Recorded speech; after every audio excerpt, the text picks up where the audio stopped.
Welcome to the newest episode of Beyond the Fame with Jason Fraley. I'm your host, Jason Fraley, picking the brains of the top filmmakers, musicians, and artists of our time. R&B Hall of Famer Freda Payne performs 4 shows this weekend in Washington, D.C. at the historic Blues Alley in Georgetown. We spoke about her journey from Detroit to New York City and back again to record hits like Band of Gold and Bring the Boys Home. Hey, thanks so much for joining us. You're welcome. Thank you for inviting me. Now, we're talking because you are coming to Blues Alley in Georgetown this Friday and Saturday. I think it's 2 shows each night, so it's 4 shows total. Right. Have you ever played that spot before? It's such a historic spot. I think before the pandemic, that might have changed it a little, but I know at least around that time it was known as like the longest continually operating jazz supper club in the country, I think.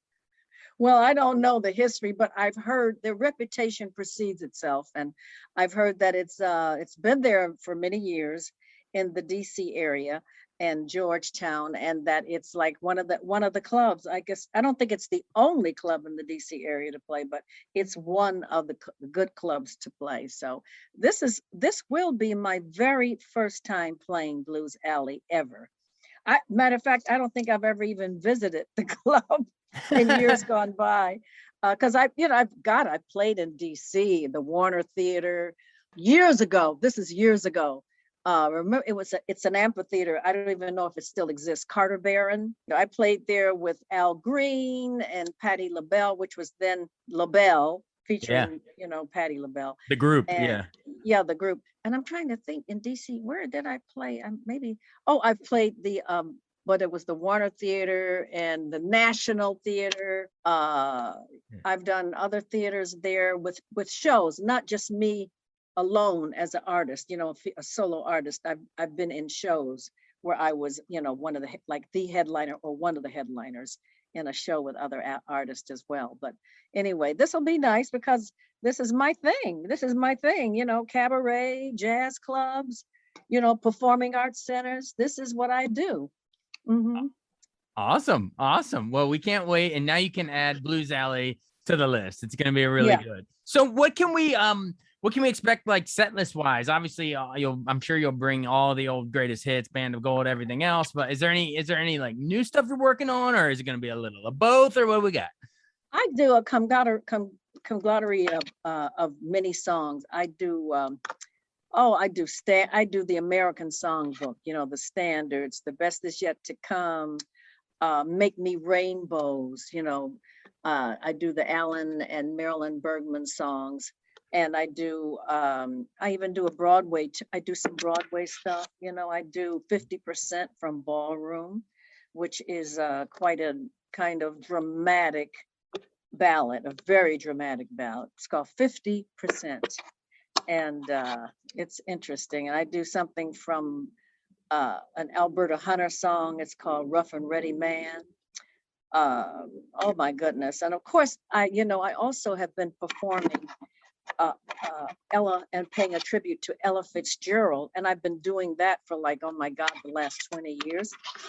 I started doing it in a play that was at Crossroads in New Brunswick, New Jersey. That Crossroads is a regional theater for theater productions, equity productions. And I played the role of Ella Fitzgerald. And then that was in 2004. And then I recreated, I was called again to do it by my friend Maurice Hines, who was the director and choreographer. And he said I was his first choice. So I said, oh yeah, I'm in, and then I did it in 2014 at Metro Stage right across, Alexandria, Virginia. Nice. So I was at Metro Stage in 2014 and we did very good business. I was there for like 8 weeks. It was an 8-week run. And they said it was the most successful of that season. And then I had a rave review from the Washington Post. And then I did it again. The last time I did it was in Wilmington, Delaware, at the Delaware Theater. And that was in 2018. So that wasn't that long ago. 2018 at the Delaware Theater in Wilmington, Delaware. And I do the role, the starring role of Ella Fitzgerald. And I'm going to be doing it again We start rehearsals August the 2nd in Rockville, New York. That's right outside of Manhattan in New York. And I'll be at the Madison Theater at Malloy, on the campus of Malloy College. And I will be performing once again, Ella Fitzgerald, First Lady of Song. And that will run for 3 weeks. I think it's the opening night is August the 18th, and then the closing night is September the 11th. And of Great. course, the cast will be, well, right now I only know Harriet Foy and Deborah Walton. Right now I can't tell you who's going to be playing the role of Norman Grant's Ella's manager. And then, of course, Deborah Walton will be playing a double role. She'll be playing Ella's half sister, Frances. And of course, Frances when she was young, then Frances when she was older. And then Harriet Foy will be playing Ella's cousin, first cousin, who was also her traveling companion. So there you have it. And of course, the band. And at this point, there'll be, I think, seven-piece band. So I'm looking forward to it again, jumping right back into the thick of things. Yeah, that's going to be exciting. Yeah, I mean, an Ella Fitzgerald. And I'll be doing a couple of Ella songs. I do Mr. Paganini, I do Sweet Georgia Brown. I do all those, I call them good old cabaret songs. Good old cabaret songs. They never, no, timeless. Well, you mentioning Ella Fitzgerald is a good segue, because, I always wanted to know, when I have someone famous like you on, I always want to know, like, what sort of stuff you listened to growing up. And I assume, growing up in Detroit, I guess in the 40s, Ella Fitzgerald, Billie Holiday. I mean, what were those? What were your touchstones back, growing up? I want to know how you got into music to begin with. Well, I got into music because of my Uncle Johnny. He was my mother's brother and only sibling.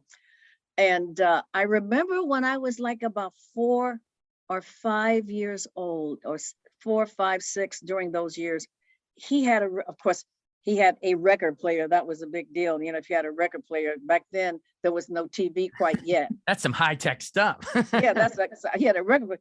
And guess what he had? He had records by albums, the big, and those are kind that broke, back then.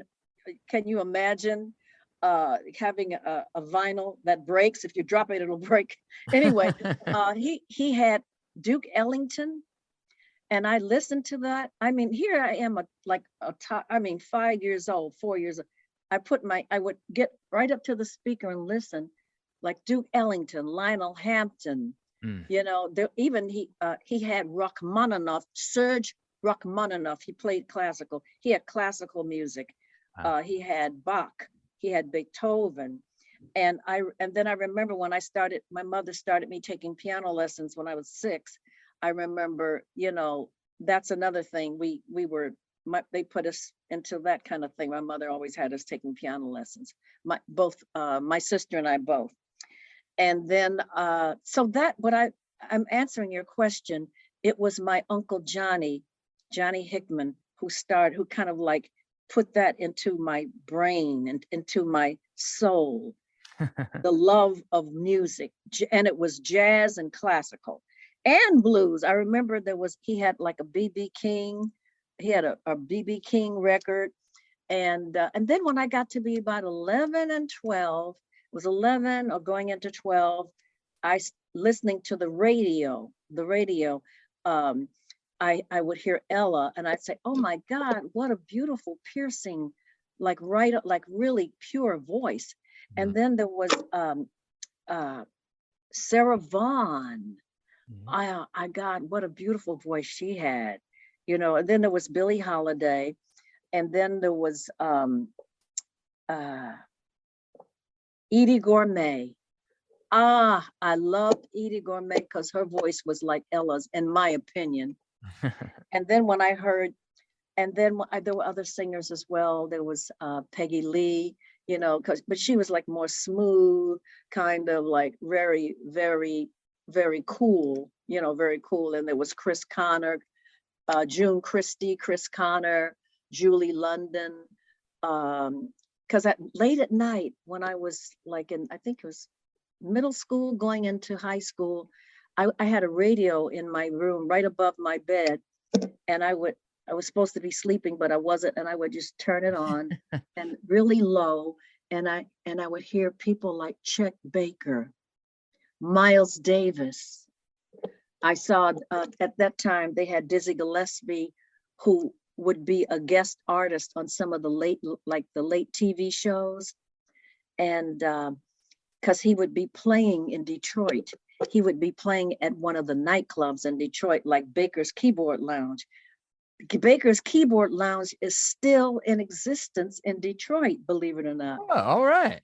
And that was back then. Now I'm talking about the 50s and the 60s. Back then, that was the jazz, I would say jazz club, or you would call it a jazz joint to play. That was it. And then there was the Flame Show Bar. That was people like Della Reese, Jackie Wilson, and people like that played there. And, there were other clubs around. Oh, and then the classy supper clubs. That was the, not the Baker's Kid, but there was a club across the river in Windsor, because Windsor, it was just across the river. You just had to go over the bridge. And it was called the Elmwood Casino. And that's where people like Sammy Davis Jr. played. I was just watching. And the Rooster Tail. There was the Rooster Tail. I think the Rooster Tail might still be there. I think, but I'm not sure. But the Rooster Tail was that was right in Detroit. And ironically, that was right downtown, like on the river, and by the river, not on the river, by the river. Down by the river. Yeah, down by the riverside. Awesome. I love hearing about all these old clubs down in Detroit. I mean, and I'm mostly looking forward to playing Blues Alley. And yeah, that goes back to 1965, same era you're talking about. That's been around since then too. Yeah, and it's strange that I never played there before. It's almost like, well, how did you miss out on playing Blues Alley? It's all right. You won't be able to say that much longer. Well, I want to know. You talked a lot about. Thank you about the growing up in Detroit and all your influences. But what brought you to New York? Because I know you moved out there in like the early 60s, 63, something like that. And your debut album was 64. Even covered a little. I think there might even been a Duke Ellington tune on that original album. I think maybe. So yeah, tell me about that big leap to leave your hometown, move across a few states over towards the East Coast, and try to make a go of it in this music racket. Well, what happened was I had an experience where I had been approached by Berry Gordy Jr., this was when I was 14, and he had heard about me because I had become somewhat of a child prodigy around Detroit, because I was winning contests, and on TV and things like that. And he heard, and he was looking for talent. This was pre-Motown, before Motown was even established or even thought of at that time. This is Motown Eve. This was before Motown, and he sought me out, and of course he wrote songs for me, and then he wanted to manage me, and he and my mother just couldn't see eye to eye. They couldn't come to a resolution of what would happen, and my mother wouldn't give in to his demands, and he wouldn't give in to her her questioning. So by the time I turned 18, I decided I'm going to leave. I'm going to go to New York. I already graduated high school when I was 16. And I said, and I just felt brazen enough to do it. My parents let me go. And I was 18. And then I think I landed my deal at ABC Paramount when I was still 19, either that or going on 20. But I did get, my first record deal was on ABC Paramount. Yeah. And that was in 1963. And then my first recorded jazz album came out in I think it was 63, 64, something like that. But my first single was called Slightly Out of Tune, which was the lyric version put to the hit jazz song Desafinato, done by Stan Getz. And that was became a very popular tune. It's still very recognizable today. As a matter of fact, I think Ella did it and a few other singers did it. About 5 different singers had covered that song. As most as what happens when there's a good song out. You know, a lot of Oh yeah. singers jump on it. Yeah. Yeah, yeah. And then so yeah, you mentioned those were your labels then for the first couple albums. I know you jumped over in late 60s to Invictus Records, that, you know, with Holland Dozier, Holland legendary songwriters and you know, labels running that label. And you do your big iconic song in 1970, Band of Gold. Tell me how much that changed your life, because it's got to be it's got to be weird to have, you know, a song sort of follow you around through your whole career. It's the one everyone wants to ask you about.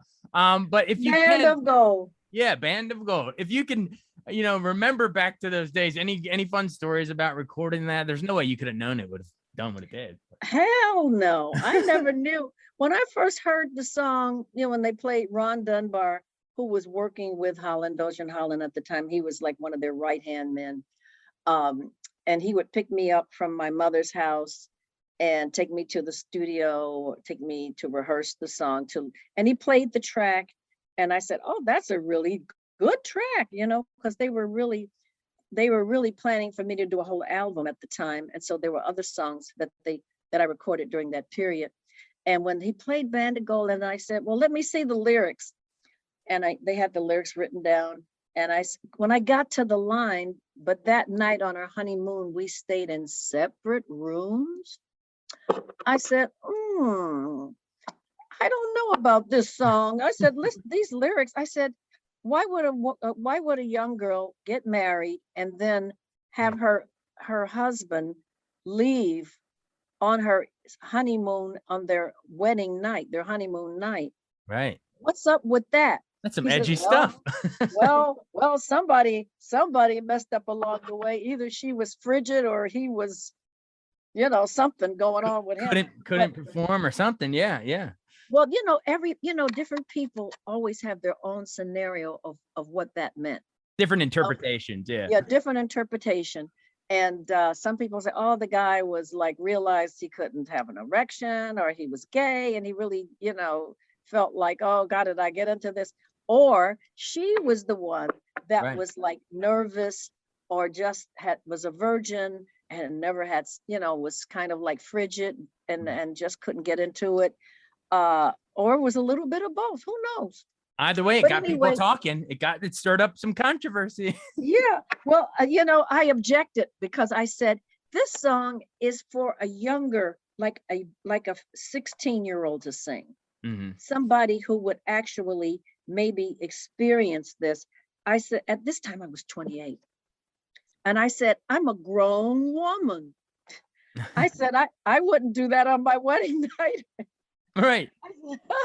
I said, I mean, what's the point of getting married if it's going to turn out like that? Right. And she said, and you know what Ron Dunbar said? Well, Freda, don't worry about it. Just sing it. It'll be a hit. Trust us. It'll be a hit. I said, okay. And that was it. It was like a job. It's like, okay, these are the lines. This is the play. These are the lines. I'll do my job. And that's what I did. I had no idea. At that time that song was going to be the song. Right. No, I did not. Right. And the rest I thought they all were good. Of course. I thought they all were good. Well, it became iconic for you, so it all worked out. So we're glad you did it. Tell me about the Vietnam protest song. That was one of your other big ones. Bring the Boys Home. Yeah, Bring the Boys Home a year later became my second gold record. And so you can't say I'm a one-hit wonder, honey. Right, exactly. I'm a two-hit wonder. I had 2 gold records, and then I had some after that, but they didn't quite make gold, you know, but it was like Cherish What Is Dear to You, and then another one called You Brought the Joy, and then Deeper and Deeper, you know. But I mean, people who were like really staunch Freda Payne fans, they wouldn't know, they would be familiar with those songs because they probably bought the album, or of course, yeah, or you know, bought the single when it came out. Yeah. Mm-hmm. Right. But just tell me about that song itself, Bring the Boys Home. Like, how important was it, you know, to sort of make a statement? Well, it was brought to me as a new song to record that had possibilities of being a hit because it spoke to the hearts of families, of husbands, wives, sisters, brothers, the kids, guys who were over there. And it wasn't only pertaining to the Vietnam War, it was really referencing the World War II, the Korean War, World War I, because their line says, can't you see them marching through the air, all the soldiers that have died, trying to get home, in other words, the spirits of the soldiers who were killed over there and have never been able to their bodies were never retrieved to be able to be brought home. So it's sort of like bring them home. It's almost like a prayer.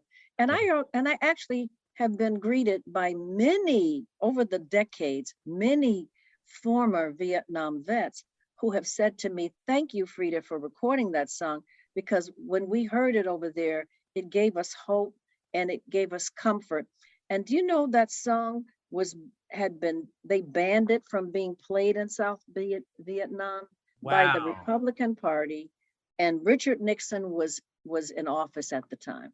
So Nixon he banned playing your song. It was the Republican Party because they sent a telegram to Invictus Records 2 weeks after it was released and saying, this song, Bring the Boys Home, will not or cannot be played in South Vietnam due to the fact that it is giving aid and comfort to the enemy. Wow.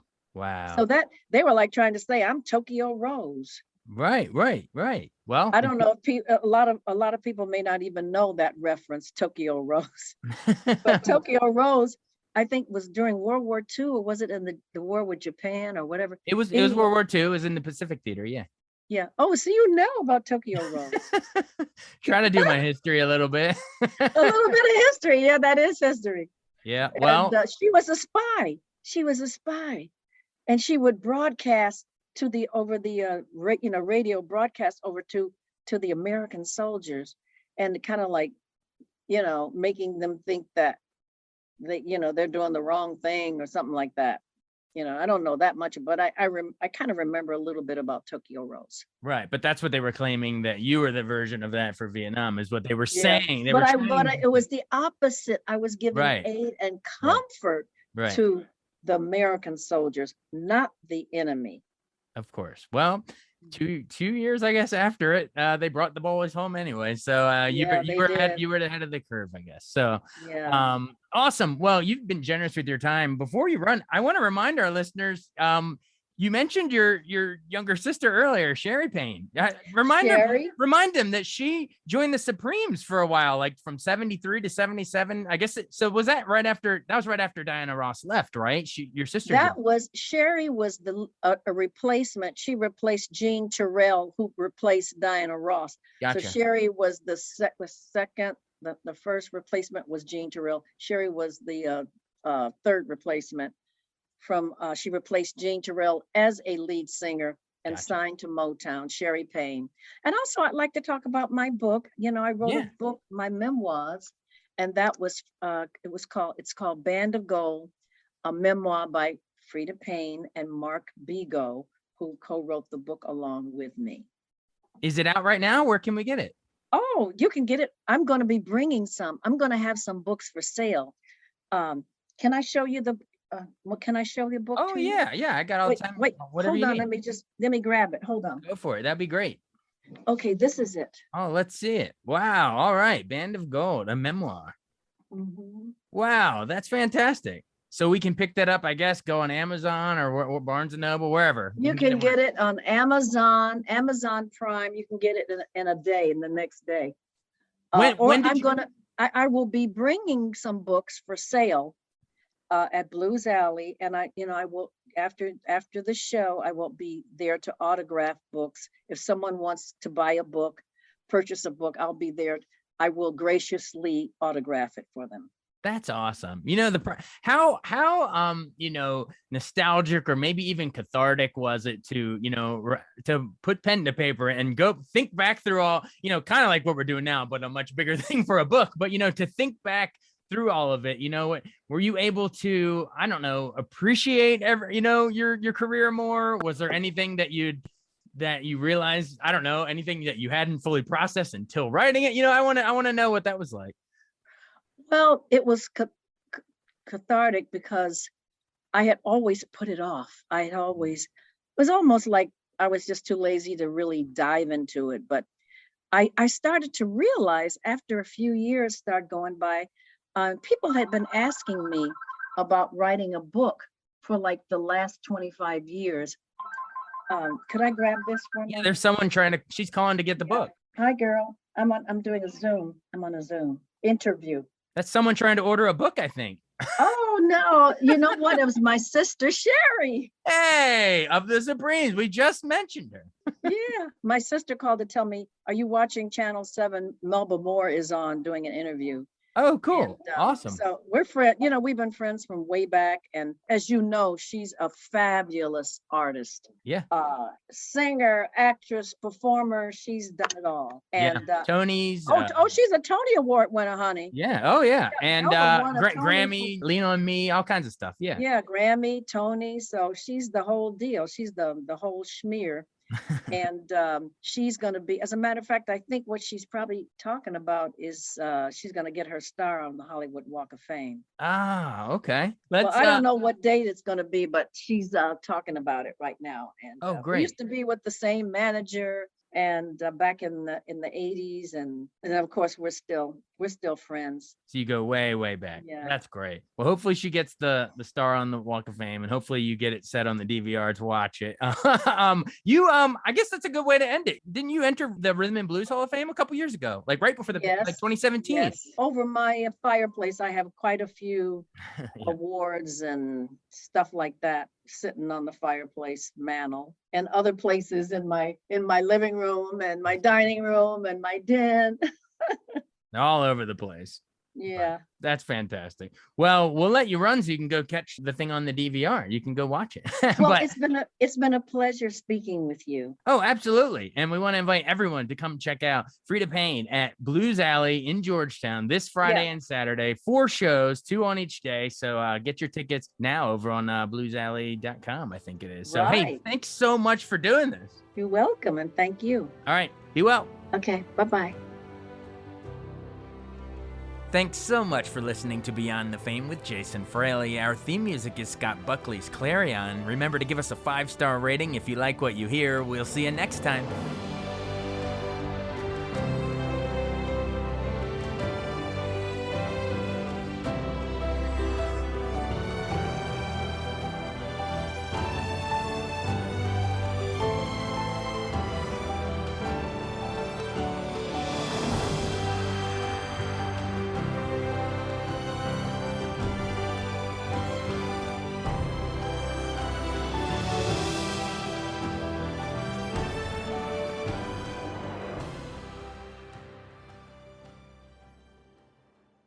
I wanted to take a second to tell you about an app I really enjoy. Living in the DC area is great, and Podcast DC gathers all of the local shows that I like all in one local app. Health, sports, local news, politics, and so much more. Podcast DC is the new local app with hundreds of DC area podcasts to choose from. I can earn exciting rewards just for listening and share the podcasts I love instantly. Available in the App Store or in Google Play, listen local with Podcast DC.